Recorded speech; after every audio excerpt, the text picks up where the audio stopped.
신혼부부입니다. 최근에 저와 아마 가장 많은 제 지인이나 부모님이나 가족 이외에 가장 저와 많이 소통하고 있는 분들 중에 한 분입니다. 척하면 척, 바로바로 피드백이 오시는 이런 분들 있죠. 꼭 다음에는 이분들을 모시고 제 영상에 인터뷰를 한번 해보고 싶다는 이런 생각을 저 혼자 하고 있는데, 몇 달 전에 이분들이 상담 오셨던 분들입니다. 이 신혼부부가 둘이 합쳐서 평달, 일반적인 평달 기준으로 합쳐서 월급이 800, 보너스나 성과급 같은 거 받는 달에는 1000만 원이 넘더라. 한 분은 금융권에 종사하고 계시고 한 분은 공기업.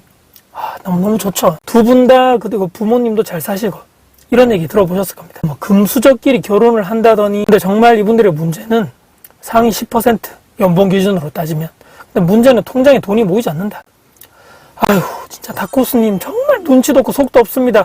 뭐 한다고 그런 사람들 상담까지 우리가 다 들어야 됩니까? 세상이 힘들고 어렵고 돈 없고 바닥 인생 사는 사람들이 훨씬 더 많은데 월 1000 버는 그런 사람들 이런 것까지도 걱정까지 우리가 다 들어야 됩니까? 그러실지도 모르겠습니다. 저도 예전에 취업을 해서 20대 중반, 후반, 30대 초반 그때까지는 저도 그렇게 생각했습니다. 하지만 투자를 하고 또 나이가 이렇게 점점 들어가고 애를 양육해서 키우고 이런 또 좋은 기회에 이렇게 사람들을 만나서 상담도 해보고 또 수백 분의 임차인분들도 원룸 임차인분들과 계약도 해보고 재테크 투자 상담 해보고 오며 가며 사람들 많이 만나고 듣고 배워보니까 제 나름대로 결론은 세상 사람들 대부분이 본인들만의 돈이 많든 재산이 많든 적든 간에 다들 걱정이 있다. 누구나 고민 있고 힘든 일이 다 누구나 있다는 얘기입니다. 혹시 저 사람이 겪는 그런 일, 고민, 걱정 그런 것들을 내 인생에 가지고 와서 내가 혹시나 수정, 보완, 변화를 해서 실천, 실행한다면 내 인생에 앞으로 나의 미래에 혹시라도 도움되지 않을까?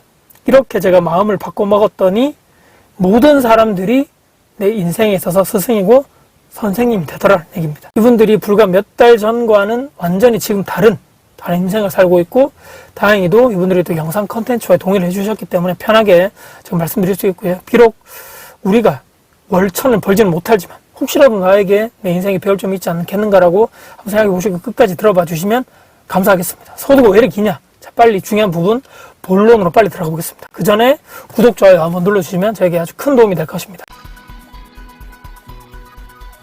1년 전에 이제 결혼하셔서 신혼부부라고 말씀드렸죠. 얼마 전에 정말 축복스럽게도 아이를 출산을 했습니다.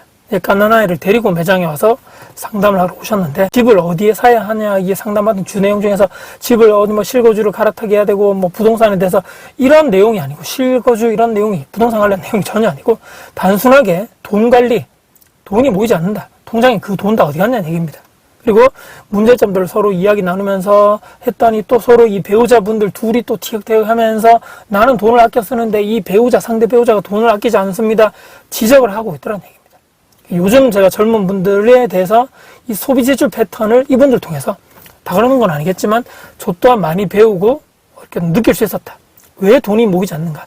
10가지 정도로 이분 사례를 빗대어서 한번 제가 말씀드려 보겠습니다. 자, 첫 번째는 각자 수입 그리고 지출을 각자 관리하더라. 그리고 공동생활비를 각출해서 서로의 통장에 돈이 얼마 있는지 쉽게 얘기하면 모른다는 얘기입니다. 그러니까 내가 아파트 관리비 내고 식비 내고 이런 공동적으로 평균적으로 본인들이 들어가는 돈이 있는데, 그것을 반반 해서 특정 본인들 월급날에 그 공동관리비 계좌에 딱 넣고 거기서 자동이체돼서 딱딱 빠져나가고, 그러니까 저 상대 배우자의 통장에 요정이 얼마 있는지 전혀 모른다는 얘기입니다. 두 번째, 이분들이 전세 살고 계시는데 전세자금 대출, 즉 신축의 33평 역세권에 있는 아파트를 전세로 거주하시는데 남부러울 것 없이 그냥 삐까뻔쩍하게 남들이 보면 딱 출퇴근하면서 야, 저 아파트 지상에 차도 없고 지하 주차장에 딱 떼면 딱딱딱 비밀번호 누르고 거기서 공동현관 비밀번호 딱 누르면 엘리베이터에 바로 연결돼서 탁 올라가고, 그 신축에 역세권에 삐까뻔쩍한 그런 33평 전세자금 대출을 비록 내가 살고 있지만 삐까뻔쩍한 남들이 부러워할 만한 나는 그런 대단지 신축에 산다, 여기에 대한 생각을 가지면서 제가 볼 때 약간 점점 가난해지는 것이 아닌가. 그래서 봤을 때 스스로 이분들이 얘기했을 때 이런 특정 단어를 썼습니다. 자기들은 둘 다 아파트 키즈였다. 즉 태어날 때부터 아파트에서 태어났고 지금까지 계속적으로 아파트에 거주를 했다. 그 얘기를 듣는데 나는 예전에 태어났을 때 그냥 일반 주택이었는데, 양옥이었는데, 그럼 나는 주택 키즈, 양옥 키즈인가? 두 번째, 둘 다 이제 맞벌이죠. 그 핑계로 집에서 밥을 거의 잘 해먹지 않는다. 대부분 외식 또는 배달입니다. 이게 또 하루 이틀이면 모르겠는데 일주일 쌓이고 한 달 쌓이면 식비로 100만 원을 넘어서 이분들은 200만 원을 가뿐하게 넘겼습니다. 그리고 커피, 스타벅스도 자주 가더라. 돈 무서운지 모르고 그냥 계속적으로 내가 피곤하다 보니까 퇴근해서 밥 차리고 설거지하기 귀찮다 보니까 그냥 외식이나 배달로 먹는 것을 해결하더라. 네 번째, 각자 차가 있으니까. 근데 그 상담 시점에는 와이프분이 출산하고 육아휴직 중이었죠. 그럼에도 불구하고 각자 차가 있다 보니까 그 차량 유지비가 장난이 아니었고 한 분의 차는 또 얼마 산지 된지 않은 또 신차여서 거기에 들어가는 할부비도 계속적으로 무섭게 나갔던 상황입니다. 다섯 번째, 역시나 이놈의 시간 낭비라는 SNS 이런 심리가 기저에 깔리는 거죠. 남들도 내 친구들도 다 저 정도는 입고 먹고 여행 가고 쓰고 사고 놀고 하는데 내가 지금 배우자와 함께 말이야 월천 버는데 나를 위한 보상 차원에서라도 그런 여행들이 만이야 나에게 주는 이렇게 국내 여행이 됐든 해외여행이 됐든 간에 그 여행이 주는 나에게 그런 만족감, 삶의 변화, 운동력, 좋아 그런 식으로 찍고 우리 좋은 거 먹는 거 여행 가고 놀는 거 탁탁탁 사진 찍어가지고 막 이렇게 소통하는 그런 차원에서 나의 이런 만족감이 올라가면서 자존감이 올라가더라. 그런 얘기를 둘 다 하시는데 야, 이 사람들 돈 무서운지 모르고 그냥 막 쓰는구나 라는 생각이 들었습니다. 여섯 번째는 월 1,000만 원을 번다고 부부분들이 스스로 얘기하셨는데 저축액이 턱없이 부족하더라. 주택 청약에 조금 들어가고 주식에 이렇게 각자 분이 이렇게 투자를 하고 계시더라고요. 이분 둘 다 똑같은 생각이 요즘 누가 은행에 그런 저축, 적금 이런 거 드냐면서 그러니까 금리가 낮다는 얘기입니다. 남들 다 하는 코인, 잡주식이라고 그러죠.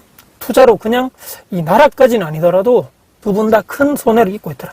그 돈 좀 아껴가지고 그냥 적금 좀 들지라는 생각이 들었습니다. 일곱 번째는 30대 초중반의 나이에 그분들 커리어에서 회사 그 직장 내에서는 점점 최고점을 향해 달려가고 있는 거죠.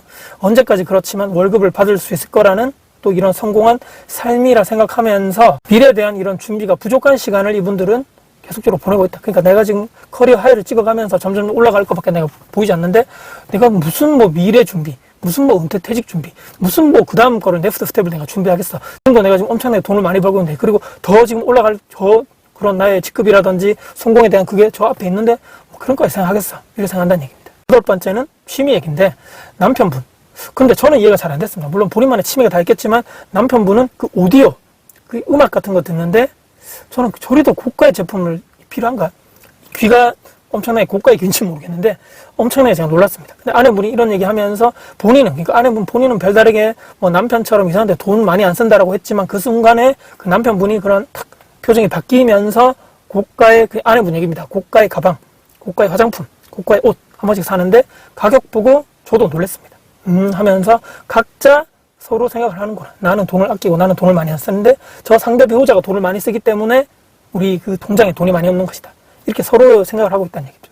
아홉 번째, 자산과 부채에 대한 개념을 거기에 대해서 아직까지 명확하게 구분하지 못하고 있다. 그러니까 내 주머니에서 돈이 빠져나가는 것, 즉 자동차, 할부, 전세자금, 대출이자, 부동산이지만 전세자금, 대출이자 부분, 또 카드값, 전부 다 부채인 거죠. 반대로 자산이라는 것은 내 주머니로 돈이 들어오는 것, 부동산 이런 월세, 뭐 현금 흐름 이런 게 되겠죠. 또는 뭐 주식으로 따지면 배당금 뭐 이런 게 되겠죠. 근데 주식 코인으로서 이분들이 마이너스였고 또 부동산 채권 쪽에 자산이 있나라고 여쭤봤을 때 없다고 얘기했죠. 나중에 약해지고 나이가 들어가지고 회사에서 자이든 타이든 내가 나오게 돼 있을 그 시점에 말이죠. 그러니까 월급이 없어진 그 시점에 현금 흐름을 만들어줄 그 시스템에 대한 개념, 언제까지? 내가 30대가 아닌 거죠. 아이도 이제 태어났고 돈 들어갈 분야가 더 많을 건데 지금 무언가 명확하게 개념을 다시 좀 재정립할 필요가 있다라는 개인적인 생각을 했습니다. 마지막 10번째는요. 내 집 마련 부분입니다. 1주택. 그러니까 이 자본주의 대한민국 시장경제 체제 기본 중에 기본이라고 생각하면서 내 집 실거주 만족 안정성 사실 그 무엇보다도 전 중요한 가치와 개념이라고 생각합니다. 무주택자 이분도 연봉도 높겠다. 정책 자금 대출을 이용해서 저금리로 지금 집값이 많이 하락하고 있을 때 좋은 아파트에 내 집 마련하는 것이 전 기회라고 말씀드렸고 대출이 있으니까 대외적으로 허리띠를 졸라매고 대출 갚기 위해서 소비 지출을 덜하게 된다는 얘기인 거죠. 온전히 지금은 이제 은행 지분이 엄청나게 많겠지만 나중에 점점 갚아 나가면서 둘만의 집으로 둘만의 명의로 만들어 보시라. 기회가 되면 뭐 몇 년 뒤에 더 좋은 상급지로 더 좋은 아파트로 갈아타게 하면 되고요. 아이가 학교 들어갈 때 그 시점 돼가지고 또 열심히 배우고 공부해가지고 갈아타게 하면 되는 거죠. 모든 것들이 하루아침에 바뀌기는 사실상 불가능합니다. 조금씩 서서히 이렇게 방향을 매일매일 하루하루 1도 1도 이렇게 틀어나가는 것이죠. 변화, 실행, 행동하려면 둘 다 저는 정신 바짝 차려야 된다. 제가 오늘 이렇게 좀 편하게 이렇게 말씀드렸지만 상담할 때는 제가 좀 팩폭을 날려드렸죠. 이분들 그 당시에 표정이 상당히 놀란 표정이었습니다. 그러니까 그 뒤로 이분들이 자주 연락 오면서 뭐 이게 바뀌었습니다. 이렇게 하고 있습니다. 피드백이 계속적으로 있는 건지도 모르겠습니다. 많은 노력이 필요할 것이고 많은 희생, 많은 포기를 해야 되는데 이걸 또 저는 또 너무 또 부정적으로 생각할 건 없다. 포기, 희생 이런 단어보다는 감수한다. 더 중요한 가치를 위해서 과감하게 나는 내려둘 건 내려두고 후순위로 뺀다. 선택과 집중을 한다. 이렇게 생각하면 어떨까라고 생각합니다. 저는 아직도 의문인 게 이 대한민국 이런 기초적인 경제, 금융 교육 학교에서 왜 이루어지지 않는지 참 의문입니다. 이게 정말 산교육이고 자본주의 세상에서 생존하기 위해서 저는 반드시 알아야 할 기초 지식인데 말입니다.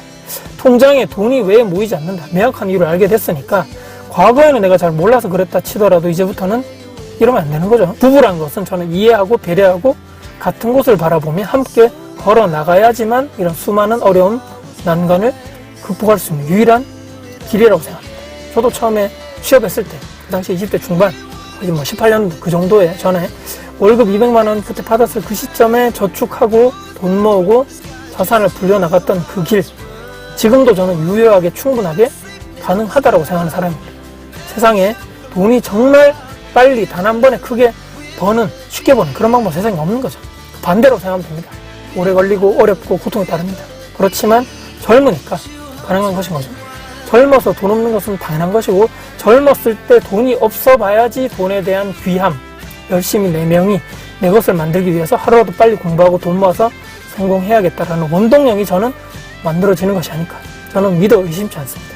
오늘 영상을 끝까지 봐서 감사드리고요. 혹시라도 오늘 영상에 대해서 여러분들의 이 구독자님들에 대한 이런 영상에 대한 의견 댓글로 달아주시면 우리 모두 다 소통하고 같이 배우는 시간을 정말 좋은 시간이 될 것 같습니다. 영상 여러분께 도움 되셨다면 구독, 좋아요, 알람 설정, 댓글 주시고요. 영상 주변 분들께 공유될 가치가 있다고 생각하신다면 널널 공유 부탁드리겠습니다. 여러분들 진심으로 응원하겠습니다. 화이팅입니다.